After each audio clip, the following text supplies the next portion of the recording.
Introduction to Economics, Trinity College Dublin Junior Freshman Project 2013.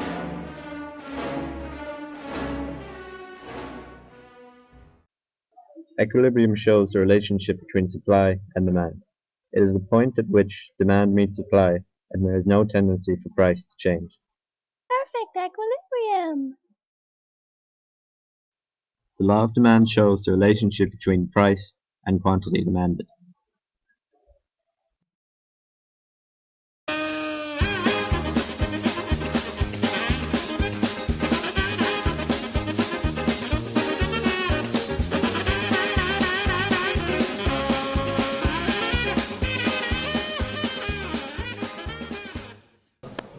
There are two types of markets.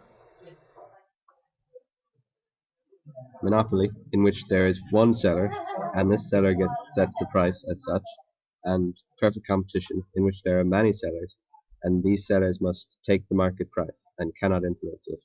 It is therefore that perfect competition is a competitive market. An example of monopoly is the Irish Rail Company. Irish Rail is a government-controlled monopoly and controls all the railway lines.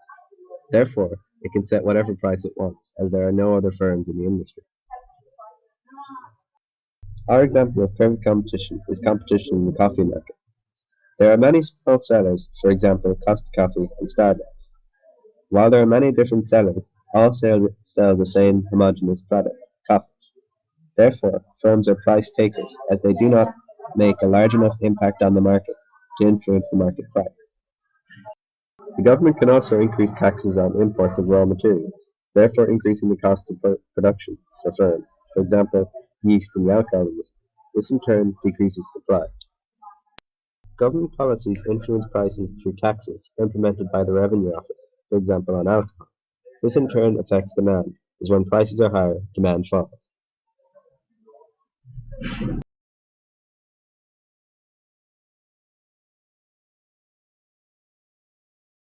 Price elasticity of demand measures a change in demand resulting from a change in price. Goods can be inelastic or elastic. An inelastic good will have a relatively flat demand curve, meaning if price changes, demand will change a lot. Inelastic goods have a relatively steep demand curve, meaning if price changes, demand won't change that much. Perfectly elastic. You can see from this curve that if a price change happens, the demand drops to zero. The PED is equal to infinity, and this only really happens in a perfectly competitive market. Perfectly inelastic. If price changes, demand will be the same no matter what. For example, this is inhaler. It's a necessity. PED equals zero. Income elasticity of demand. This measures a change in demand resulting from a change in income. Goods can be inelastic or elastic as well. If it is elastic, it's considered a luxury good, like these iPhones. If it is inelastic, it's considered a necessity, e.g. water.